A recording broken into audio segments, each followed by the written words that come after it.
What is up guys, Taiki here. Today I like to talk about my poker background and how that has helped me become a better yield farmer. Because I feel like, as I approach 50,000 subscribers, which I'm really grateful for, I feel like I never really made an introduction video about myself or just like went over my story about how I got into crypto. So I thought this would be a good opportunity to just do that, right? So if you like the content, please like and subscribe and leave a comment in the comment section below. So let's get started. This is going to be the overview of the video. I'll just briefly go over my poker background, then I'll introduce a concept called EV, right? Expected value, and how that applies to yield farming. And then I'll wrap it up with some summaries and takeaways.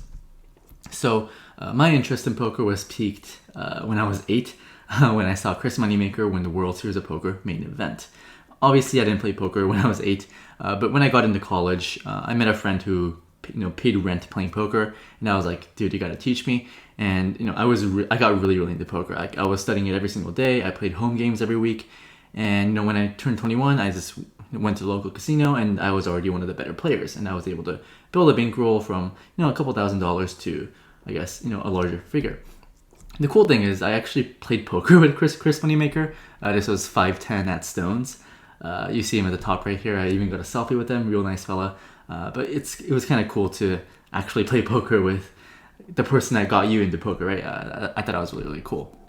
But essentially, if anyone has ever played poker, like live poker versus online poker, you know that live poker is pretty easy, like pretty easy, right? It's like you're playing with like locals that that tend to skew older. They don't really know how poker works. They think they know. They think they know, but obviously, like, their strategies are outdated, and modern poker theory will trump whatever strategy that they think is good.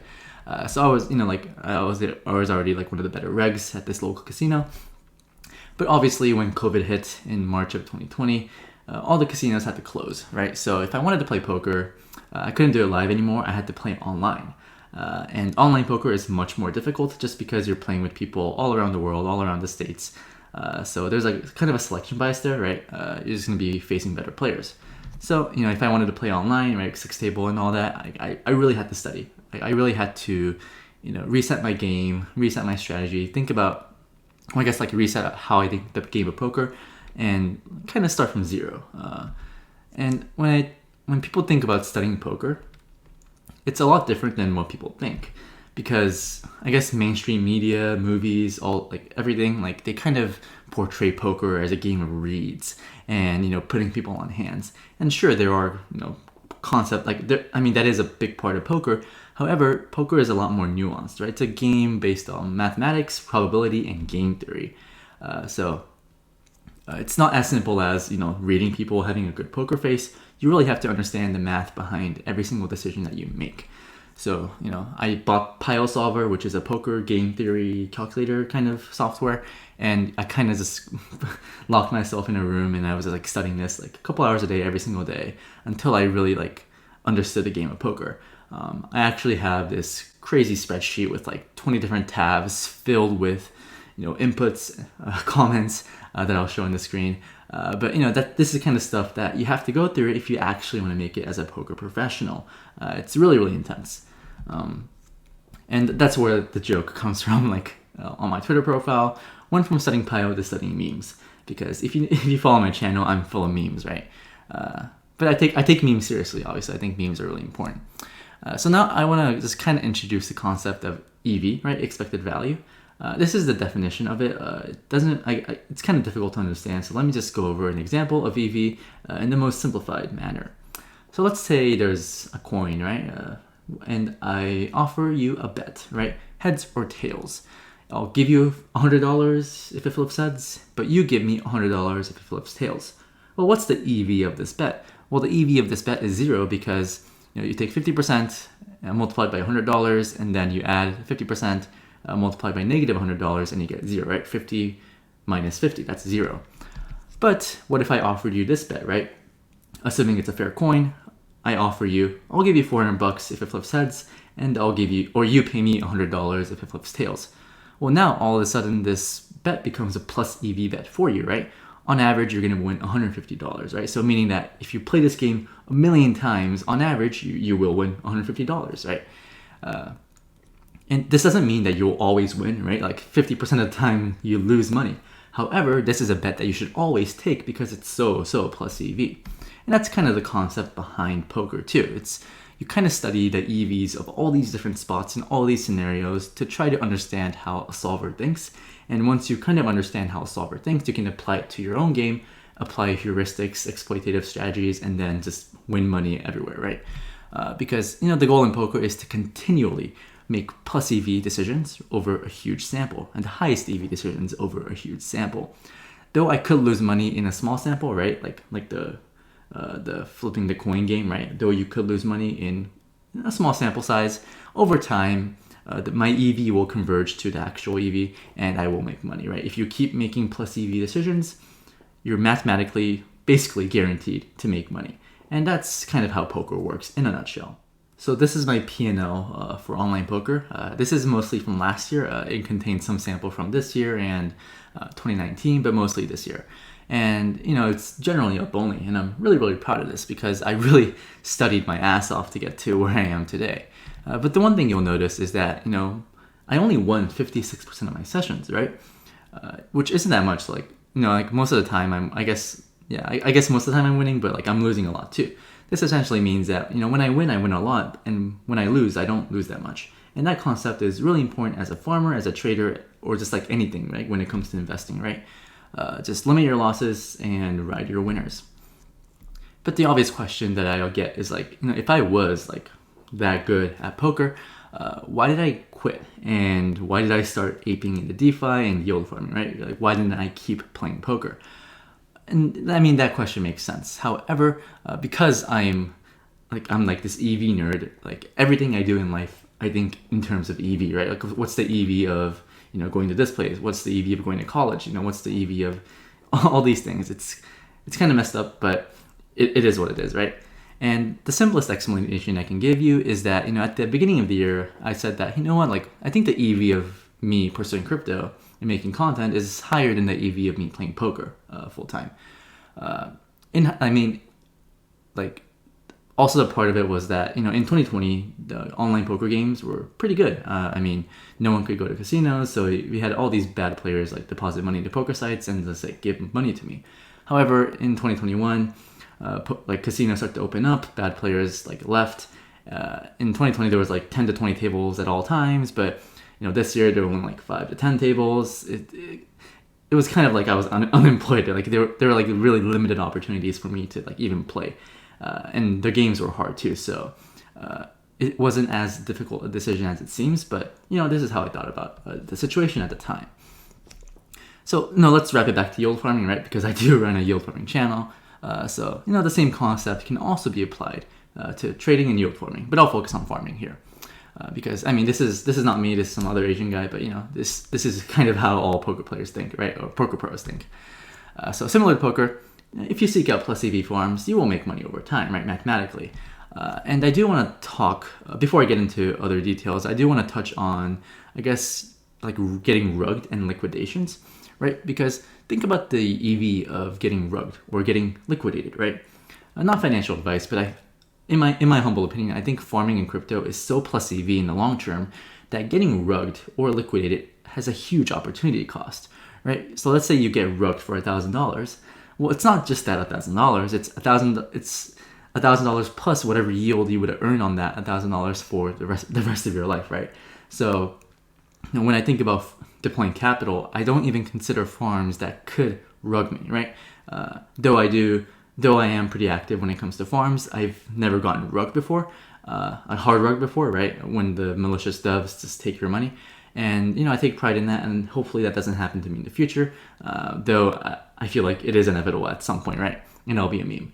And speaking of memes, you don't want to be this guy, and you really don't want to be the guy posting these memes on Telegram because, at the end of the day, you lose your money. There's nothing you can do in DeFi. It's the Wild West.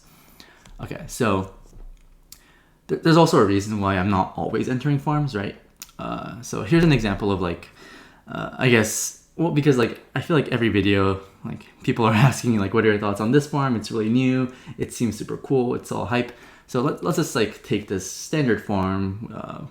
I feel like most farms have this structure of 4% deposit fees, 3% goes for buyback and burns, and 1% to the devs, right? Or some variant, obviously.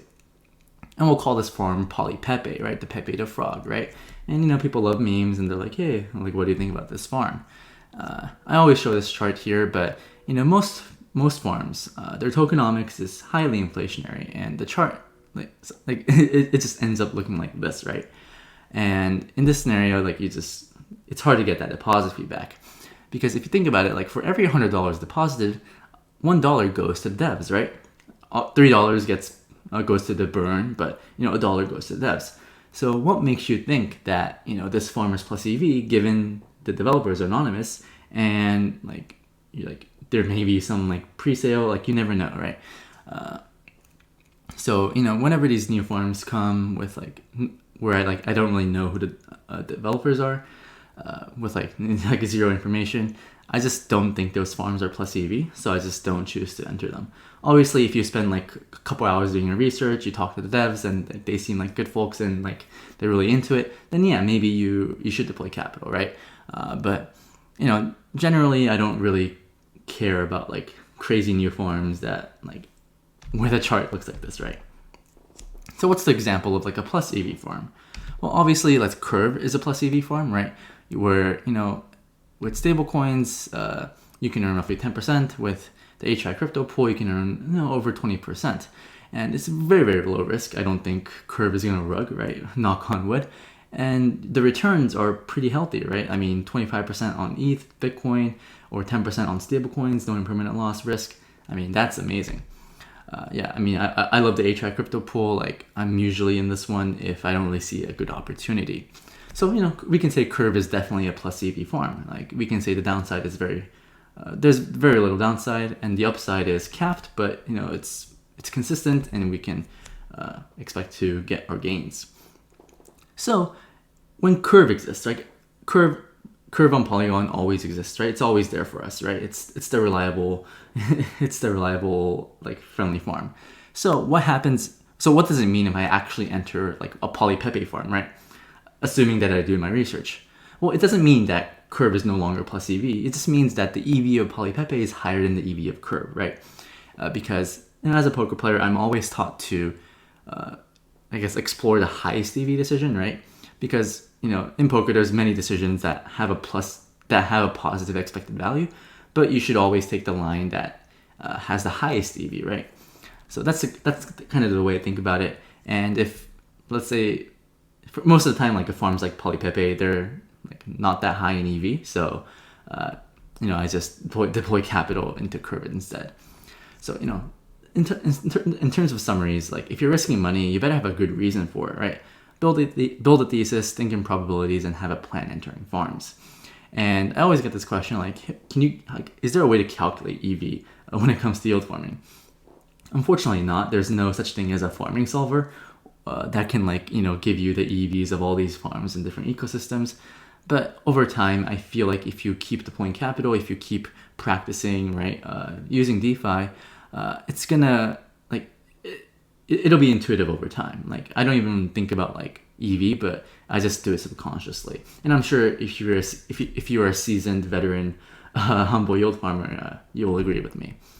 And also the one thing I always say on my videos is that hope is not a strategy, right? I feel one of the hardest things that farmers face, one of the hardest decisions is when do you sell the farm token, right? Because you might have a thesis, and you think the farm token is going to go up, but if it goes the other way, right? If it goes down, then you can't just hold on to the farm token because you're just hoping, right? You're hoping for buyers to step in, because that's not really a strategy.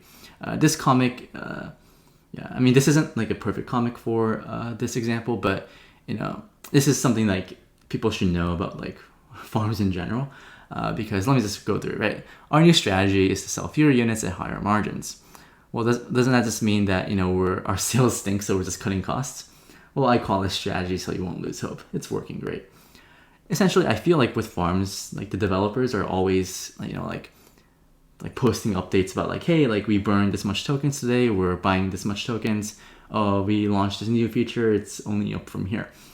But at the end of the day, what's important in farms is whether the buy pressure exceeds the sell pressure of the token, right? Because price is a factor of supply and demand, right?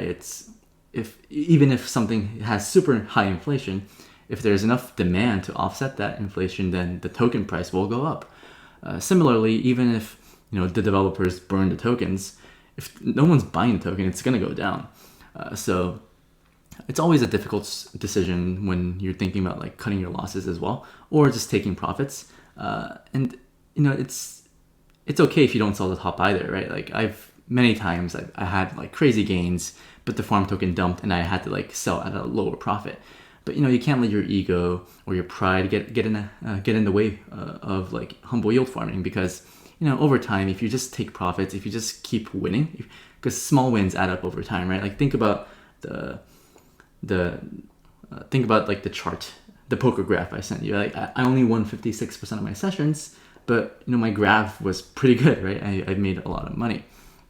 So if you keep making plus EV decisions, I feel like I'm repeating the same thing over again, but you will make money over time. Like that's how math works, that's how EV works, that's how statistics work. So trust the process, believe in the math, and be a humble farmer. And lastly, I just wanted to go over this quote, like slow and steady wins the race. I feel like a lot of people just assume that farming will give them like 10x gains, and sometimes it will. It's really rare.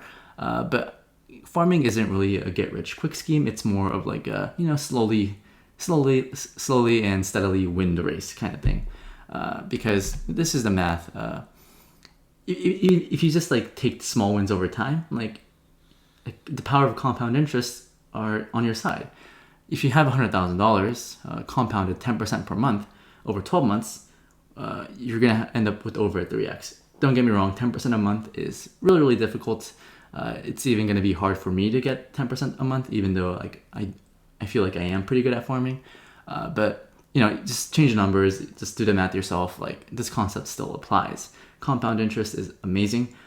So if you're entering a farm and you had like a 3x, but now you're at like a 50% gain, right? Like it's okay. Like what's the most likely outcome at that point? Like it's probably gonna keep going down. So it's okay to take profits, and a 50% win, like you should always take that, right? That's a victory for you.